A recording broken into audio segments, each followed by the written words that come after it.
Hello, everyone, and welcome back to Randy's Old Time Radio Shows. Close your eyes and picture yourself in your cozy 1950s living room. Tonight, we're calling all the happy boys and honeys to gather around the glowing dial of their parents' radio, because right now, it's time for the Comic Weekly Man. Your favorite Sunday funnies come to life with voices, music, and laughter. Follow along with Blondie, Flash Gordon, and more in this delightful journey through radio magic. Now, let's open up tonight's funny pages. I'm the Comic Weekly Man, the jolly Comic Weekly Man, and I'm here to read the funnies to you happy boys and honeys. Yes, boys and girls, it's Comic Weekly time, and here I come right into your house to bring a little fun and happiness, right out of the pages of Puck the Comic Weekly, straight into your living room. Your friend, the Comic Weekly Man, the jolly Comic Weekly Man. Hello! Hello, hello, hello, hello. Hello, hello, hello, hello. Well, little Miss Honey, how are you today? I feel just wonderful, and I know a riddle. You do? What is it? What goes up the chimney down, but won't go down the chimney up? I give up. What is it? An umbrella. Oh, that's wonderful. Where did you learn that? Oh, I just heard it. Now, please read the funnies to me. Puck the Comic Weekly? Very well, I will in just a moment. But first, here's that nice man with something interesting to say.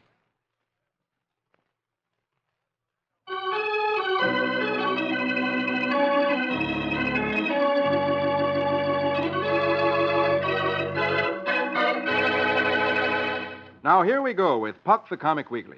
So spread out the funnies before you, everyone. And here on the top of the first page is Snookums. Magic words for the music, please. Very well, my lady. Diddly-da, diddly-doo, wickamacamookums. Let's have a little tune for little Snookums.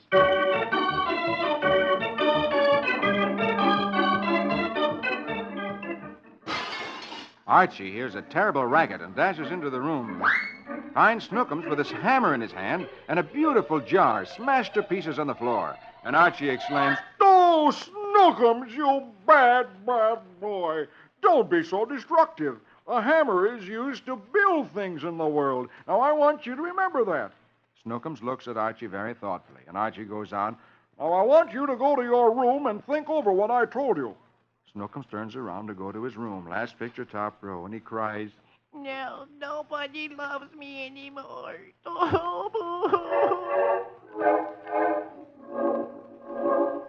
First picture, next row, Rosie tells Archie about a movie at the neighborhood theater. Archie smiles happily and says, "Well, let's go." and he sticks his hand in his pocket and exclaims, Uh-oh, I forgot. I treated the boss to a hot fudge sundae, and I haven't got a cent left. and he thinks, and thinks,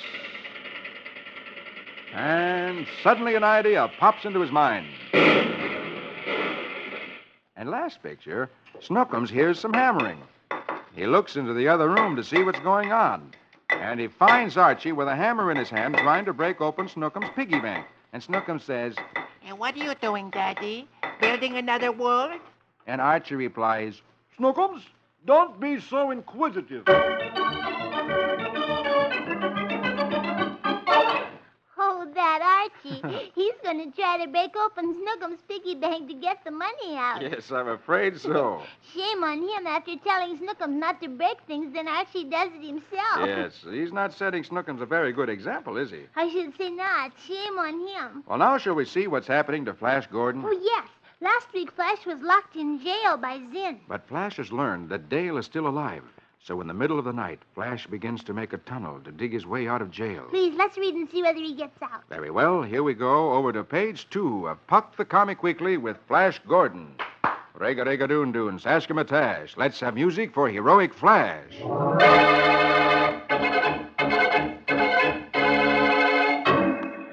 Flash is successful in tunneling his way out of the jail that Zinn has locked him in. He slips out of the tunnel and, searching for Dale, slips into Zinn's prison gardens. Immediately, he's seized from behind by a pair of strong hands. But Flash is not so easy to capture. He turns to counterattack, but stops short and exclaims, "Why, girl, Listen, don't call for help. I'm no prowler. I'm Flash Gordon. I came to rescue Dale. Where is she? The beautiful girl makes an exclamation of surprise, for she recognizes his name. She tells him her name is Larga, that she's sister of Loyo, who Flash had saved before, and she offers to help him. She shows him Dale's cell and points out a guard standing before it. Quiet as a cat, Flash steals toward the guard. Then, first picture, bottom row, springs on him like a tiger. He knocks the guard out, and a second later has opened the door to Dale's cell. Dale comes out and stares at Flash unbelievingly. She tells him she thought that Zinn had turned him into a slave zombie. Flash smiles.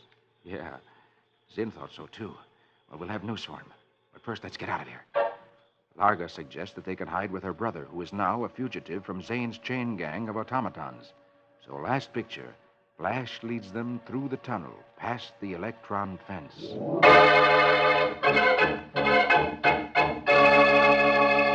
Ooh, isn't it wonderful that Larga happened to be there? Yes. Well, now let's hope that they find Loyo without any more trouble. Oh, I hope so.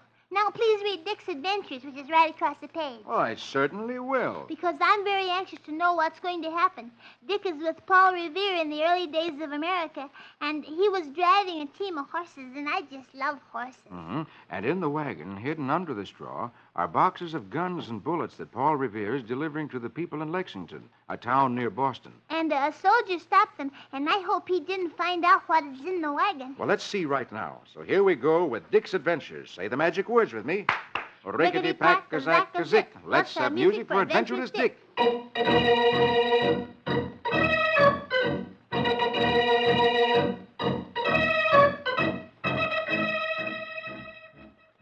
There are rumors that the colonials are storing up muskets and ammunition on farms all around Boston.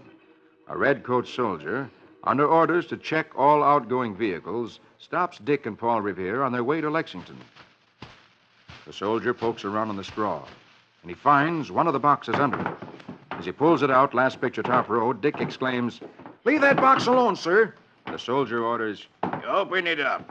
Whereupon Paul Revere shouts, "Liberty! Sons of Liberty!" First picture, next row, the redcoat hurls the box to the ground. Bullets spill out. From a post close by, a squad of British regulars races out with fixed bayonets. But the Sons of Liberty are answering Paul Revere's call now. They leap from wagons and carts and stream out of all the nearby streets and alleys, ready for battle. As the Sons of Liberty and the Redcoats battle in the street, in the melee, Dick and Paul Revere escape with the precious store of arms.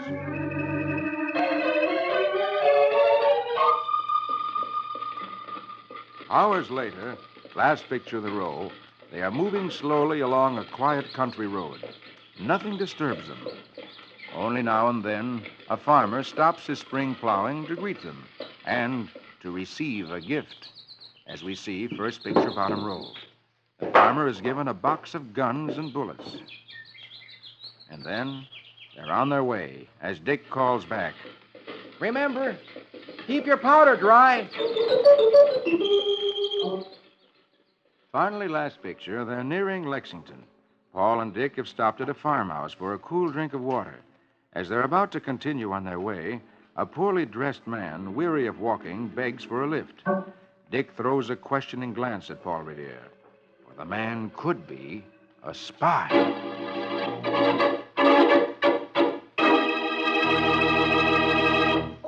And if he is a spy, he could tell the redcoat soldiers about the guns in the wagon, and then that could get Dick and Paul Revere into lots of trouble. Yes, it certainly could. And next week we'll find out whether he's a spy or not. This sure is exciting. Mm-hmm. Oh, look, underneath Dick's Adventures, there's Rusty Riley. Oh, yes, and trouble is really brewing there because Taffy Allardyce, who is Mr. Miles's nephew, has called Corky, the crook from the city, who's put Taffy up to all of this crooked work. Yes, and Corky and Taffy were going to steal Big Blaze. But Rusty heard about it, and he hid Big Blaze in a cave. Yes, but Hillbilly is in Big Blaze's stall. And Taffy and Corky think Hillbilly is Big Blaze. And now they're trying to steal him and haul him away. So quick, let's read and see if they really do. Very well. Here we go with Rusty Riley. Gallop and run till the road is dusty. Give us music for his horse and Rusty.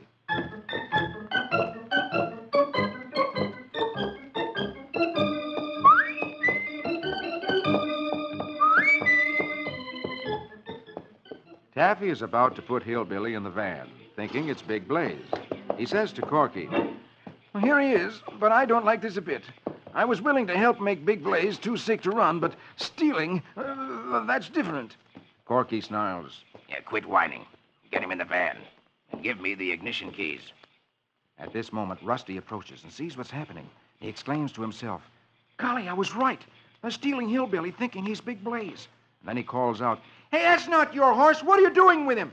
and runs toward the two men. Last picture, top row, Taffy exclaims nervously, Oh, great heavens, it's that pesky kid, Rusty. Corky, who's holding a club in his hand, replies. Get the nag in the van. I'll take care of the kid. As Rusty rushes up, Corky hits Rusty in the head. And Rusty falls to the ground, unconscious. First picture, bottom row, Taffy leans over him, exclaiming fearfully, Oh, good night, Corky. You hit him too hard. You've killed him. Corky replies, Keep your shirt on. He's just out. Yeah, help me get him into the van. I'll see that he don't get in anybody's way.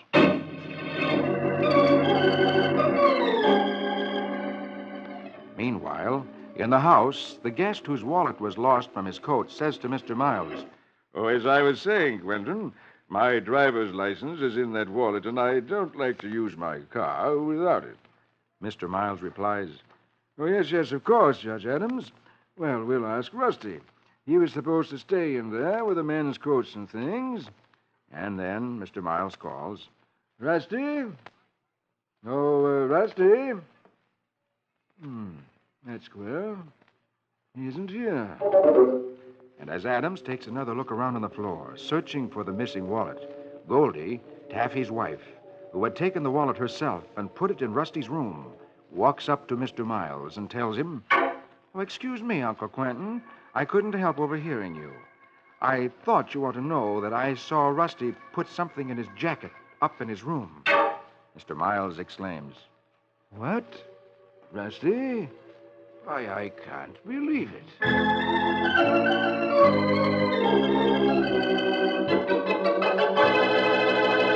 Oh, isn't that terrible?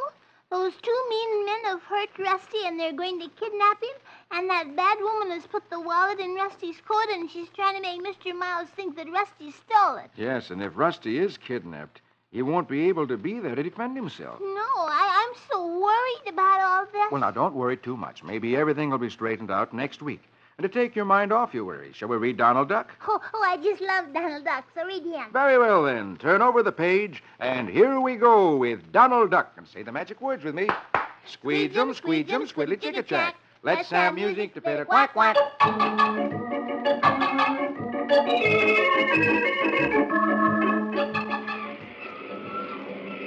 Today, Donald is going fishing. When he gets out to the city fishing pier, he sees it so crowded with fishermen that there's no room for him. But Donald squeezes in. And he says, Mind if I edge in here, friend? and then he drops his line in the water.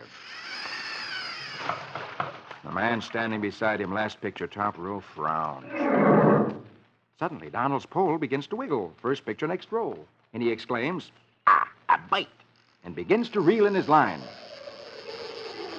He discovers that all he has caught are the fishing lines of the men beside him, and he's tangled them all up. The men pick Donald up angrily and kick him away. Donald lands on his face on the pier. He sees in front of him a loose board, and that gives him a bright idea. Last picture, we see the loose board is pulled out, and Donald stands beside it, fishing through a hole in the pier.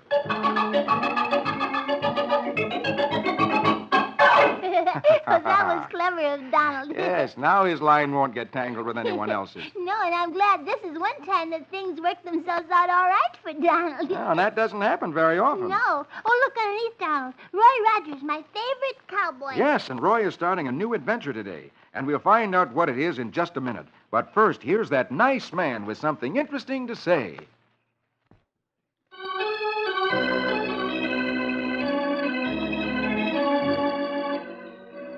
Now, here we go again with Puck the Comic Weekly. And on page 5 of the first section, under Donald Duck, a new adventure with Roy Rogers, King of the Cowboys. Hi-yip-hi-yo. Now here we go with Roy and Trigger. Hi-yip-hi-yo.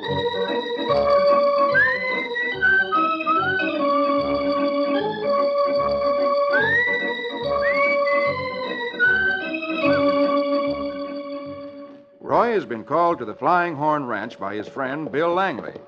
As Roy rides into the corral, he calls out, "Howdy, Bill Langley!" His friend Bill, who's over by the fence, exclaims, "Roy Rogers, I've been keeping an eye out for you. Welcome to Flying Horn Ranch." Roy dismounts, saying, "Came as soon as I got your wire, Bill. What's up? Rustler trouble?" "Worse, Roy. Somebody's running my calves into Devil's Gorge." Roy exclaims thoughtfully, "Hey, that sounds bad. Let's go out and have a look-see." "Okay, but all you'll see is tracks ending at the rim." At that moment, a tall, thin, surly-looking cowboy is watching from behind the barn. He exclaims to himself, "So that's Roy Rogers, eh?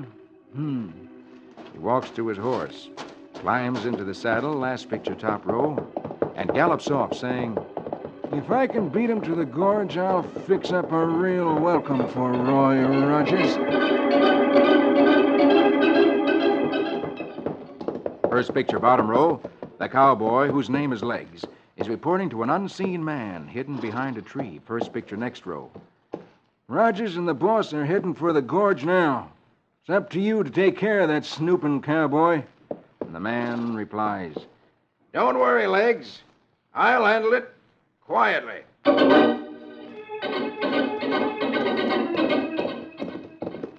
Meanwhile, Roy and Langley arrive at the gorge.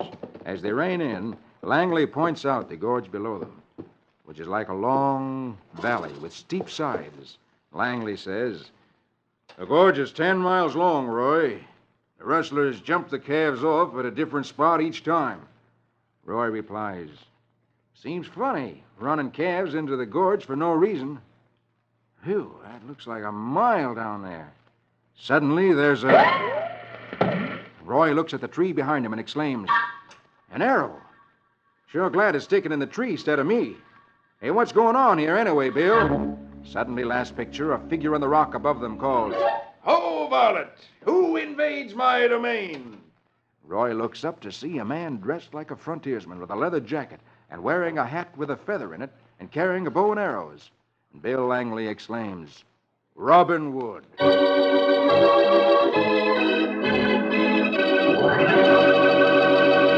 Robin Hood? That's almost like Robin Hood. Yes, and he looks something like Robin Hood, too, doesn't he? Yes, he does. I wonder whether he's a good man or a bad man. Maybe he's the man who was hiding behind the tree. Well, there's only one way to find out. Oh, I'll be here next week. Good, so will I. And now shall we see what little Iodine is up to? Oh, yes, she does such funny things. All right, then, turn over the page. And here she is right at the top, little Iodine. Say the magic words with me. Eden, Haddon, Hoyden, Hine. Music, please, for little Iodine.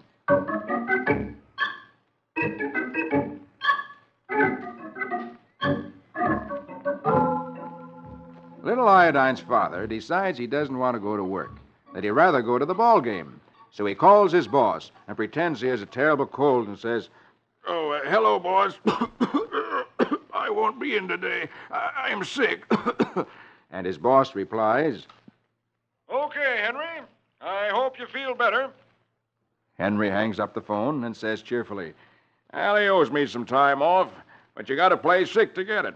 All right, come on, we're going to the ball game, Iodine."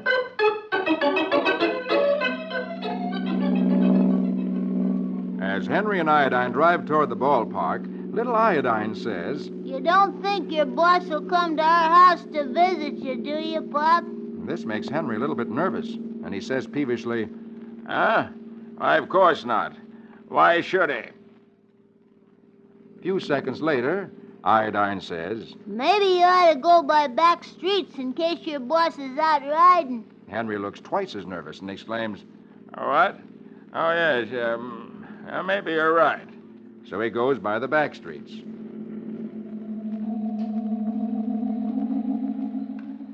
Last picture, top row.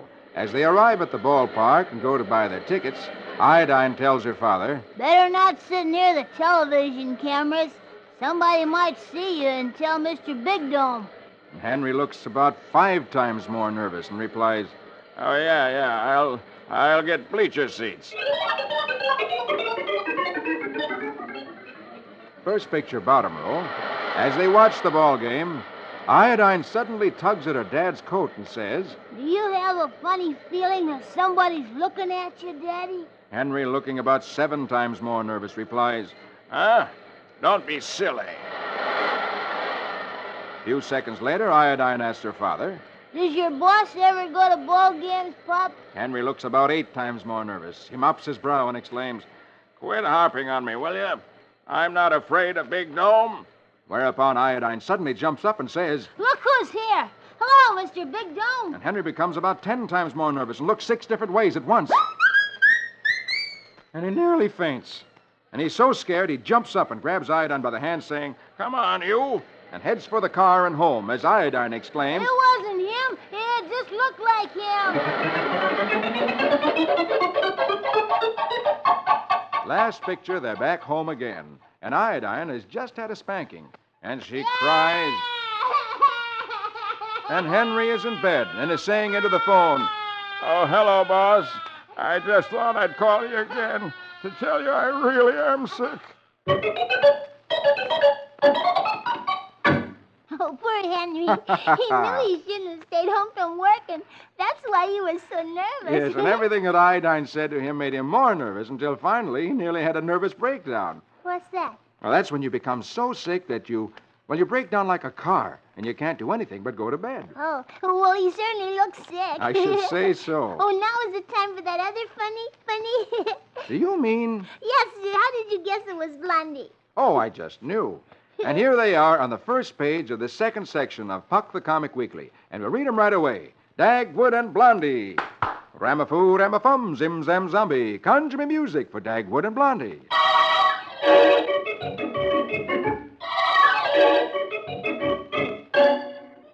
Blondie wants Dagwood to buy himself a new suit. But Dagwood replies, Nonsense!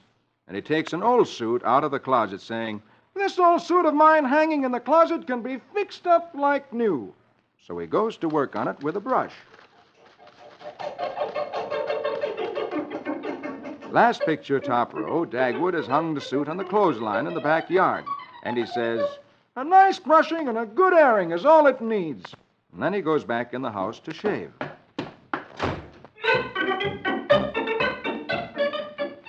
A few minutes later, as he's starting to shave, Cookie tells him to come out in the backyard to see what the pups are up to. Dagwood dashes out in the yard and finds the pups running around playing tug of war with his suit. Then he yells, Come back with that suit! He finally catches them and takes the suit away from the pups. Then he hangs it on the line again, last picture of the row, and brushes it off again. And he looks at the pups sitting around him and exclaims, Man's best friend. Huh. And then he goes back into the house to shave.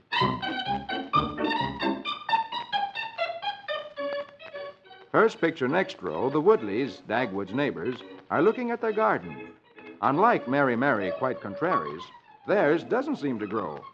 Mrs. Woodley stares at all the birds on the fence, and she tells Herb that he won't get any vegetables with all those birds around. And just then, Herb sees Dagwood's suit hanging on the line, and he exclaims, I've got an idea. And by the time you can say, if birds pick in your garden all the day, pick up a scarecrow and scare 'em away. Herb sets up a scarecrow in the backyard and has put Dagwood's suit on it. All of a sudden, Dagwood, his face covered with shaving soap, is standing over Herb with a baseball bat yelling, Oh, no, you don't! And Herb replies, Well, I was just borrowing it, Dagwood. Dagwood jerks the suit off the scarecrow. The last picture of the row has it on the line and brushed off again. And he says, I'll finish my shave down here so I can keep my eye on that suit.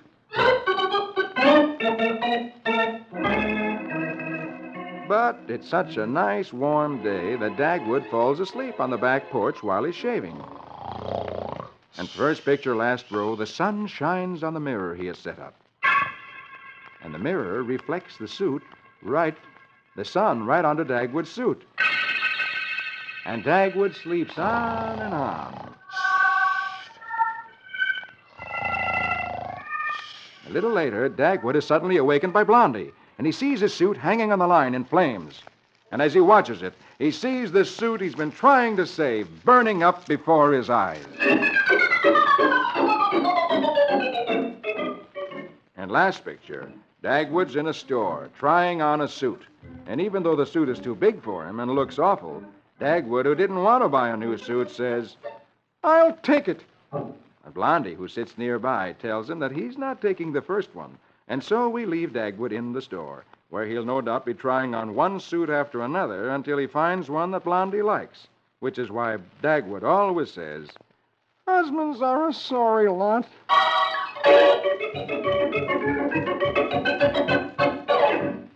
Oh, poor Dagwood. After all the trouble he had trying to save that suit, then he was the one himself to blame for it burning up. yes. Well, now let's turn over the page and see what other comics there are to read. Let's right. pass Ripley and Barney Google on page 2. And there on page 3 is the Comic Weekly Club, right in the middle. Oh, yes, the Comic Weekly Club. That's such fun. It certainly is, because it has all those interesting games and puzzles. I read it every day in the daily paper, too. Oh, good for you. And I hope all the other boys and girls do the same thing. And now turn over to page 4. And there's Jungle Jim, who has a terrific fight with a shark underwater and bravely saves some people from a shipwreck. And on page 5, there's the Phantom, who's in the midst of an exciting adventure at the port of Bengali, and he discovers that his wonderful horse, Hero, has been stolen. And on the last page is Prince Valiant. Alita has made peace between King Agwar and King Hapatla, who is returning home again. And once more, we rejoin Prince Valiant, who's on his way to Rome, where next week he begins a new adventure.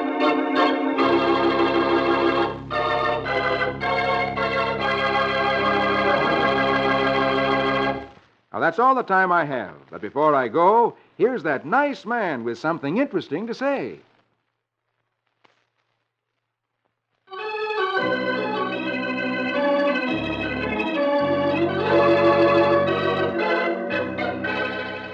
Well, honey, and all you boys and girls, I've got to go now. All right, Mr. Comic Weekly Man, but I'll be waiting for you next week. Okay, that's a date, and a date with all you boys and girls. Be sure to meet me with our little friend, Miss Honey, next week when I read Puck the Comic Weekly.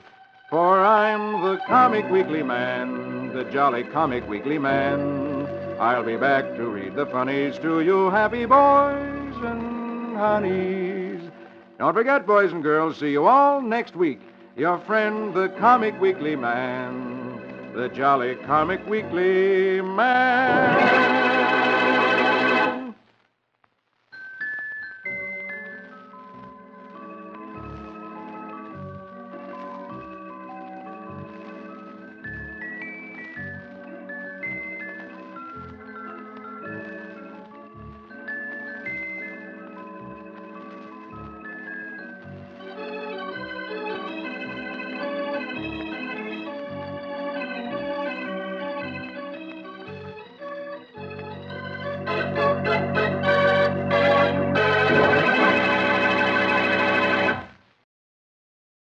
Well, folks, that's all for this episode here on Randy's Old Time Radio Shows.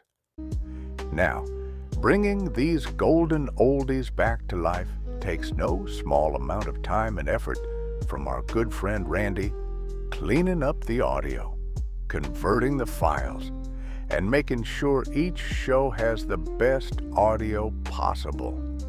If you've enjoyed the program and you'd like to help keep these classics on the airwaves night after night, why not consider a small donation? Every penny goes straight to supporting Randy's work and helping this channel stay on the air. You'll find the links down in the description below. And for those of you kind souls who've already given, Randy tips his fedora to you. Your support truly keeps this old radio spirit alive. Thanks ever so much. And until next time, keep those dials tuned and keep the memories rolling.